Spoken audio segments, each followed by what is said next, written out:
Hello, everybody. I'm Rosana Mello here from IEPAES. And again, I have here with me Bex, that's my business partner. And today we will talk about how will people travel around New Zealand when you are on your work holiday visa and doing your work and travel experience in New Zealand. So Bex, welcome once again. Thank you. Nice to be here. And just to start, I think that's something people will be curious about is how is New Zealand public transport. I think when we traveling like mainly to do this sort of thing, like a work and travel experience, you need to move a lot because you want to see the country and maybe you will work in different parts of the city or in another city. And yeah, that's something people need to know. How do you think? How do you consider New Zealand public transport? In the big cities, you know, the public transport is it's certainly getting much better in Auckland. But if you're living relatively centrally, then there's some really good networks now for getting around to the places where you would be working, which is good. And they're also building a fantastic inner city rail link, which will be ready hopefully in another year or two, and that's going to make a huge difference. And some of the, like Wellington is our capital city, is really well known for having great public transport. And then in terms of getting around the country, I mean, we're going to talk about that more, about the different ways, but you know, there is a good solid bus network that gets people to all the places that they do need to go. And you know, then there are other ways to be getting around as well. So certainly it's not as in terms of public transport, it's probably not as flash and amazing as places like, you know, Singapore and places where they have incredible, you know, state-of-the-art systems. But I think for the kind of country that we are, it's pretty good. You know, it's certainly improving a lot. Yeah, I was going to say the same. If people compare with countries that have like amazing public transport, they will think it's very poor. But it is according to the country and with needs of the people, right? Like you said, in big cities, it's easier, and you've got like buses and trains and ferries. Ferries, And I believe that in small cities they will find it a little bit more limited because of the times, right? Like the buses, they stop early in some cities because there is not much happening, so they don't need to run too late. And I think the main point is most of the people, they have a car, so they don't actually depend on public transport. And in big cities, they prefer to go by bus to avoid traffic somehow, to like, so people don't need to find parking like in the city when they go to work, and maybe they save some money as well on parkings and stuff. So there is a need for public transport more. The need is greater, I would say, than in a small city. Yeah, absolutely. And that's and there's massive pushes for lots of reasons, including you know, things like climate change, you know, for people to adopt these, you know, ways to get to work and around, and to not be, you know, we've always been a car society, so you know, you don't want a whole lot of cars on the motorway with one person in them. So you know, and I think the sort of public transport advocates have done a really good job of getting people to think about other ways. And as the systems improve, then people become more interested in taking them because they know it's a much better way to get to work and all those things. So and I would say as well that like in small cities and even in big cities, people sometimes bike to work. Like biking's taken off hugely. There's so many e-bikes. I live in Auckland, and it's incredible the amount of cyclists now and the cycle paths that have been developed and built, and there's incredible networks and people going on e-bikes everywhere, you know, which is great because Auckland is hilly, so having an e-bike is good because you can get up the hills a lot easier. Yeah. I think it's wonderful as well because it's like cheap and like you and it's said, good for you. environment. Active transport, active transport. And I'm just saying that because I think people sometimes they get worried about but how will I get to work when I'm in the city if public transport is not that good? There is other ways that's actually what we're saying here. You can bike to work, you can maybe find a friend and get a ride, because in small cities that's what's happening usually. And of course buy a car that we probably going to talk about talk about it a little bit later. But another thing that I guess people want to do is travel within the country, and then of course is it easy to do that in New Zealand? Yeah, it is easy to do that in New Zealand, and it's easy to do it in a lot of different ways. One thing I always say to people is New Zealand has become this destination, and it's been this destination for such a long time, but it's just such a popular backpackers destination and travelers and of all ages. And because of that, there's all these different ways for people to be able to travel our beautiful country. You know, everything from all-inclusive, everything laid on tours, you know, that will pick you up from the airport on arrival, and then everything's mapped and planned out and done, and all your accommodation and your meals and your transport to all the things you're going to do all around New Zealand, right through to, you know, people might want to bike around New Zealand if they're a bit crazy and want to go up all those huge roads. Lots of crazy people around. There are, you know, people come, they might decide they want to rent a car or camper van, or buy a car or camper van to give them their freedom to get around. Then there's other tours that people can do, which are much more of that sort of hop on, hop off. So you've got a lot more freedom. You can stay in a place for a while and then pick up that bus again 3 months later and keep going on to the next destinations. And then, you know, there's just so many options, and it really is that the hardest thing is deciding which method you want to use, probably, but also deciding on all the different places you want to go, you know. I think that's a great way to get to know the country, this hop on, hop off, because you just go to a town, and then if you like it, you stay a little bit longer. If you kind of like, oh no, I want to go somewhere else, you just hop on the bus again and get off in another destination. I think is very good. And there are also tours, right? Like you said, like that is all planned out for you, and specific tours with that shows different sides of New Zealand as well, right? I remember if you like, I don't know, if you want to go to South Island, they have different routes where you can go depending on what you want to see.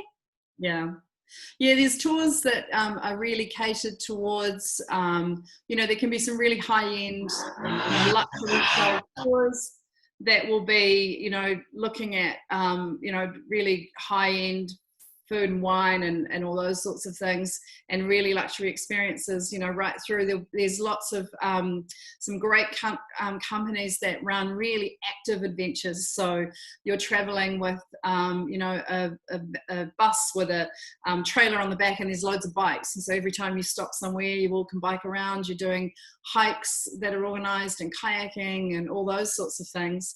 And it might be more based around staying in tents and backpackers, you know, because it's it's that.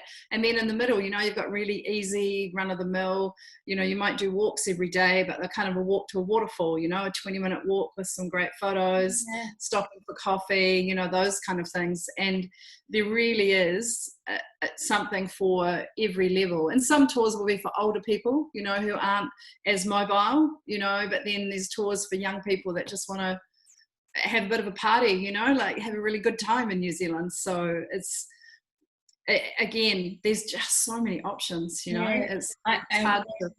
I'm just thinking here about like we're talking about moving around the country, right? And the many ways that they can go around from city to city and different roads, and getting to know like the culture and maybe some hidden attractions or lots of things. But sometimes people, they are in a city, like let's say they live in Auckland or they living in Tauranga doing fruit picking, and they want to go and do the attractions, like let's say, oh, I want to go bungee jumping and from that cities, and they also want to understand, oh, is it easy to get to that experience, can I go skydiving from anywhere, and how can they go to these places? And I guess there are as well some like small specific tours for this, absolutely, right? Day trips and weekend trips. There's all sorts, there's a company that I keep seeing in Auckland. I'm connected to the guy who runs it on LinkedIn and different things, and it's called Got to Get Out, and they go off and do all these amazing adventures for the weekend from Auckland, and it's totally designed to get people to try something new, so that's just one example. But there's lots of day trips, and now if you're living in Tauranga, you would go in every town in New Zealand. There's an information centre called the Eyesight, and once you drive into a city or you're bussing in, you start to see the signs with the little eye on them and the arrows, so you find out where that is.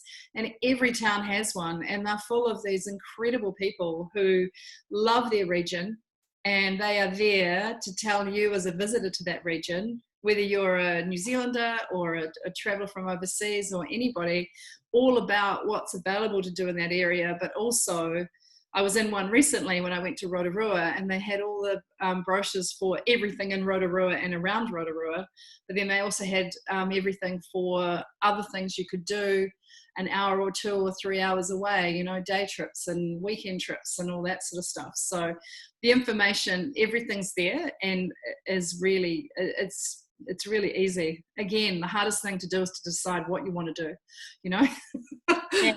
I remember when I was living in Auckland, when I first got to New Zealand, and I really want to go and visit like Hobbiton. That is like such a cool place to see in New Zealand. Awesome place. And that was like something that was in my bucket list, and I really want to go, but I was working. So I was like, and I didn't have a car in that time. How can I go there? And then that's why I remember there was like specific tours just to go to Hobbiton. So I just booked it, and I went in the morning, and we went to Hobbiton, and then we visit there for the day. And that was very nice. And the way back, they stopped in Taupo, and then we could see where people bungee jump. And then we stopped in Hamilton as well and saw the Hamilton Gardens, and then back to Auckland. And I thought it was very cool because I actually paid for one attraction, and then I end up seeing like 3. And so I thought it was a great experience, very easy to do, easy to book, wasn't expensive as well. So I think it's a good way for when people are working and don't have much time, like spare time, they can do, like you said, maybe a weekend in Rotorua and see lots of things. And it's just organize the time so that you can enjoy every place. Because once you move to other city, maybe it's a bit too far to go to Rotorua, let's say, if people are in the South Island, it's going to be a little bit too far. So they need to enjoy and maybe make the most of the surroundings while they are in that city. Absolutely. Yeah, and I've done different tours when I've been in different places, and friends have been visiting from overseas, and like specifically in Queenstown we did a Jay's wine tasting tour, and and it was so well organized and well run, and we got to see so much, and the guide was amazing and had so much great knowledge, but he was really fun. And we just felt, because initially you're paying this money and you're thinking, oh, is it going to be worth it? But it's just, it covered everything, and we honestly, we just couldn't. I encourage everyone to go with that company when they go, because they were great. And I've done that as well on on Waiheke Island, organized things, when I've done other trips to other parts of New Zealand. And sometimes it's just, you can always do things yourself, but it's also really good because you get the knowledge of that person. That's what I think. The reason they're doing that job is they love what they're showing you. So, And some experience as well, I don't know, it's so different that you couldn't do it yourself, I would think. I've seen like companies that take you to like fish and then like cook the fish. Oh my goodness, it's like awesome. And it's such a different activity. And maybe people, they don't ever get to have this experience in their home country. And it's just so easy to do in New Zealand. And you don't actually need to worry about the equipment and the boat to go fishing. You just organize the trip and everything is sorted for you. You just go, enjoy that thing, and take the memory with you. So I think lots of paid tours, paid day trips that really worth doing. Rather than just do everything yourself. That's exactly. But which other options could people like consider when they are traveling around? Well, I think one thing I always say when people first arrive is they've got to think about, do they want to buy a car or not? That's often and often people, if you're coming to New Zealand, they might not feel confident about driving, or they might not even have their driver's license, because that's a very expensive thing in some countries to get. And in a lot of countries, that's not that encouraged because there's such great public transport, or everybody bikes everywhere, or, so on. So it's very easy, as we've discussed, to get around New Zealand. You don't need a car to really have a very rewarding and fantastic working holiday. But also, on the other hand, having a car does give you a lot of freedom that you wouldn't have, but it's a different kind of freedom, and you end up having a different kind of trip. But that is can be a really good way, to get around, particularly if you want to really get off the beaten track and go to some really, maybe you're someone who loves the ocean and you're a surfer, then to me that's a bit of a no-brainer. You should buy a car, because that's how you're going to get to all of these different amazing, sort of remote beaches and so on. So that's always a big question people need to to look at. And again, there's a whole market developed for backpackers wanting to buy cars, and that kind of thing as well. So again, it's very well set up for people wanting to do that, if that is what you want to choose to do and how you want to spend your money, to spend your time in New Zealand as well. Yeah, and I see like lots of travelers, they get together with friends to travel, and maybe like I've seen even on Facebook groups, people asking for a ride. Oh, I really want to go to South Island. Is somebody going? I can share the petrol. And I think it's really cool as well. If you are up to it and you don't want to drive, but you want to go by car so you can stop anywhere you want, maybe Yeah. a good way is to find a friend and travel together. Yeah. Or if you decide to buy a car and it's going to be like a good experience to have somebody with me, and then we would share the cost as well. And I see this a lot, and Yeah. I don't know, but I am someone that likes to share experience. So I think it's a great way. Some people, they like to Yeah. be by themselves, but for the ones that like sharing experience and just like, oh, take a photo for me, because I don't know, just selfies, selfies, selfies. If you have Yeah. somebody, they can at least take a photo for you Yeah. in a nice place. You Mhm. stop when you feel like to go to the toilet. You can just stop if you see something in the middle of the road. Oh, that looks good. Yeah. And so I like the idea of cars because of Freedom. this Yeah. freedom. Yeah, Yeah. but in the other hand, I just think like you gotta research a lot, otherwise you will miss a lot as well, because you don't have Yeah. like the knowledge somehow, somebody showing you and pointing out what you need to see. Because Mhm. somehow you're driving past like a great spot or a great Yeah. location Yeah. where you can see dolphins and seals, and then you just drive Yeah. away and you Yeah. don't see it if you don't know. And Yeah. so I think you need to balance what you are actually Absolutely. looking for Yeah. and research. And yeah, so like you were saying, like the ways of renting cars, and I believe that renting like camper vans as well is quite a good thing, because they can actually live in that thing, so they They save can. money with Yeah. accommodation as well, and Yeah. don't need to carry camping gear with them and Yeah. finding a spot Yeah. to put everything Yeah. up. It's just everything is ready. So Yeah. I've never done it, but I always see Yeah. around New Zealand, and I think it's might be very nice just to stop and sleep. Yeah.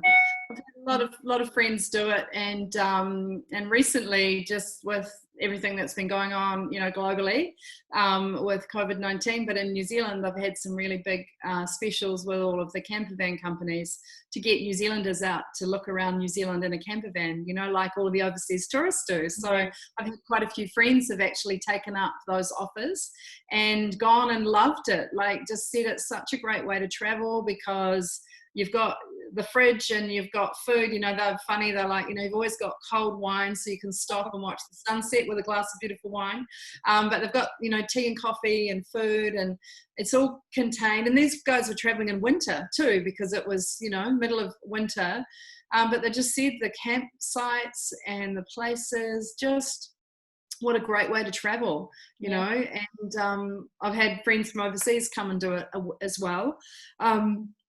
And they did it, with lots of families. They had like 3 or 4 camper vans together, and that worked really well because, as they said, if they all had to be in one place together, it might have got a little bit crazy, but they had some space. And so they all got on, but they'd all just said it's like traveling with your little home on wheels, so it's just all there. Yeah. And do you think like it is more cost efficient? Like, do you think it's cheaper to travel by camper van because you can cook, you can sleep on it, or by car or by bus? Which kind of transport do you think it would be more cost efficient? It probably depends if you can get a deal. With camper vans and cars and renting them in peak summer season, that's the highest price point, like it is for anywhere in the world. So that can be expensive, and then you've got to add on your campsite fees every day. But you do have the advantage of being able to eat all your meals prepared by yourself easily, so that saves on all those costs. But then I also think you then miss out on having some amazing meals in some great places, because there's so much wonderful food here. But I think you can look at it all, and there's ways to save money along the way, like saying, well, let's just have one meal out each day, or every few days, so we do get to experience, but we can economize and cook, but then you know, some backpackers, you see them, they're like, oh no, we ate lots of instant noodles so that we could go bungee jumping and skydiving and do all those things we wanted to do. So I think you can get some really good deals on the bus passes as well, and you know, those sorts of things. So it really is about doing your research on when's going to be a good time to travel, when I can get a deal, and then that's going to give me more money that I can spend on the fun stuff. So, you know, yeah. Yeah, that's a very good advice, because if they like when you are on your work and travel, it's kind of, you want to see it all and do it all, and sometimes you need to plan and organize financially as well to be able to do everything you want to Absolutely. do. And and just researching and checking deals makes a lot of difference at the end of the day, because it will give you the opportunity to see more stuff or less, depending on how you deal with it and how you do things. And like we talked about all these different ways of traveling around, and like the cost of it, but which one would you think that is the better one, that's the better way to travel around? And do you have any particular one that you would recommend for people that are on their work in travel experience? Yeah, I think I've done this for so many years now, bringing people into New Zealand and helping them with their trip. And, you know, I think that often the really good way, if you're traveling on your own and you've come into our country, so you want to meet people and have those experiences together, because it's great to, you know, be on your own sometimes and really enjoy the moment, but actually traveling is about meeting people. You know, I think about all the amazing people I've met over the years in these incredible places, and those are the memories that you have, you know, and those memories together.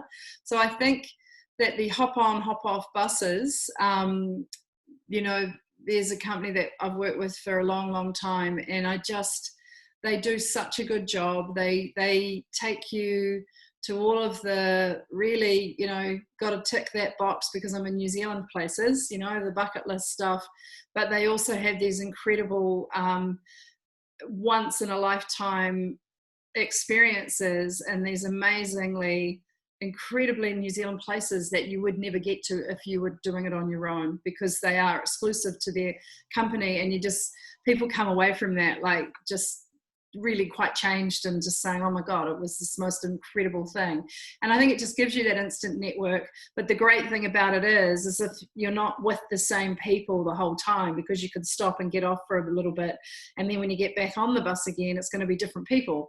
And the thing that makes it so amazing is the drivers. You know, this is your kind of built-in travel guide to New Zealand, who's going to, you know, tap into you and what you're into and be able to help you make sure you have a really amazing time. So I do tend to often recommend that to people above other options, just because I know how much they're going to get out of that they would never be able to get if they were just doing all the research themselves. So yeah. Oh, that was great. Thank you so much. That's okay. I think that's what we have to share today. I hope people like the information, and I see you guys in the next video. Thanks. Okay, yeah. No worries. Thanks, Rosanna. Okay, bye-bye.